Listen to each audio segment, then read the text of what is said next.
नगरबाट फर्स्ट हुँदै जिल्ला प्रतिस्पर्धाबाट चाहिँ फर्स्ट भएर फेरि प्रदेशमा आए र 7वटा प्रदेशको चाहिँ करिब 600 खेलाडीहरू काठमाडौँमा फाइनलको लागि जम्मा भए। यसमा हजारौं स्कुलहरू सहभागी थिए र लाखौं खेलाडीहरूले चाहिँ भाग लिएका थिए। त्यसबाट छानिएर आएका 600 खेलाडीहरू मध्येबाट चाहिँ यी कम्पिटिसनहरू भयो। त्यसमा नेक्सस इन्टरनेसनल एकाडेमीले ब्याडमिन्टनको लागि भाग लिएको थियो र आज गोल्ड मेडल प्राप्त गरेको छ। यो हाम्रो लागि मात्रै नभएर यो सोसाइटीकै लागि, सिङ्गो विद्यालयको लागि र स्वर्णलिनको चाहिँ परिवारको लागि पनि यो अत्यन्तै गौरवको कुरा हो, खुसीको कुरा हो र यस्ता खालका कार्यक्रमहरू आगामी वर्षहरूमा पनि हुनुपर्छ र नेक्सस स्कुलमा मात्रै होइन, देशभरि छरेर रहेका विभिन्न स्कुलहरूमा पनि यस्ता खालका प्रतिभाहरू लुकेर बसेका छन्। सबैको उजागर हुनुपर्छ भन्ने लाग्छ मलाई। खेलाडी भनेको ग्रासरुटमा हुन्छ र ग्रासरुट भनेको विद्यालय स्तर हो भन्ने जुन पहिचान गरेर नेपाल विद्यालय खेलकुद महासङ्घले र राष्ट्रिय खेलकुद परिषदले यसको आयोजना गर्यो। म आभार व्यक्त गर्न चाहन्छु दुवै संस्थालाई र प्याप्सनले चाहिँ यसको सहजीकरण व्यवस्थापन गरेका थियो। म यसलाई पनि आभार गर्न चाहन्छु।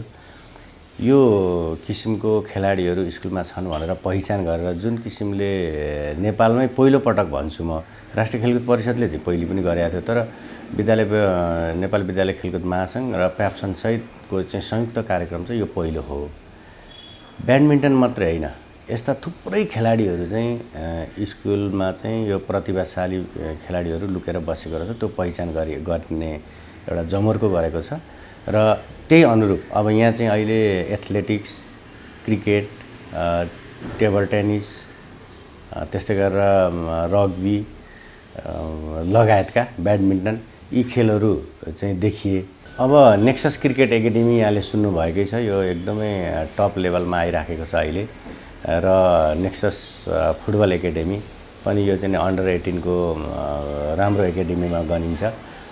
केही समय अगाडि मात्र नेक्सस फुटबल एकाडेमीबाट यो इन्टरनेसनल स्कुल स्पोर्ट फेडरेसनले मोरक्कोमा अन्डर 18 को वर्ल्ड च्याम्पियनसिप प्रतियोगिता गरेको थियो। त्यसमा नेपाल 25वटा कन्ट्रीमा नेपाल पनि परेको थियो र नेपालको चाहिँ नेक्सस इन्टरनेसनल एकाडेमीका खेलाडीहरू नेक्सस एकाडेमी फुटबल एकाडेमीको तर्फबाट गएर आए। ती खेलाडीहरू अहिले अन्डर 18 मा 4 जना खेलाडी चाहिँ नेसनल टिममा छन् र नेक्सस क्रिकेट एकाडेमी जो अहिले नेसनल टिममा चाहिँ गुलसन झाले खेलिरहेका छन् र उहाँ जस्तै क्षमतावान खेलाडीहरू अहिले क्युमा छन् र हामीसँग यस्ता खेलाडीहरू थुप्रै छन्।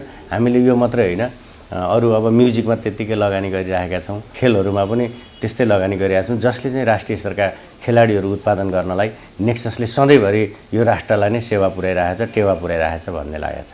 अब यसले चाहिँ नेक्ससकै मात्रै कुरा गर्नु पर्दाखेरि अहिले अब 10औं नेक्सस फुटबल उपत्यकाव्यापी प्रतियोगिता गर्ने जमर्को गरिरहेछ। योभन्दा अगाडि 9वटा सिरिज सिद्धिसकेको छ। अब यो 10औं श्रृङ्खलामा प्रवेश गर्दैछ र यसले चाहिँ यो उपत्यकाभरिका विद्यालयहरूका विद्यार्थीहरू, खेलाडी विद्यार्थीहरूले सहभागी जनाउनेछन्।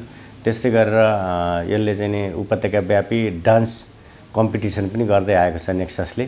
त्यस्तै गरेर उपत्यकाव्यापी ड्रइङ कम्पिटिसन पनि गर्दै आएको छ। यो पनि 14 वर्ष पुरा गरेको छ र यसले चाहिँ नि धेरै किसिमका कलाकारहरू, खेलाडीहरू उत्पादन गर्नेछ।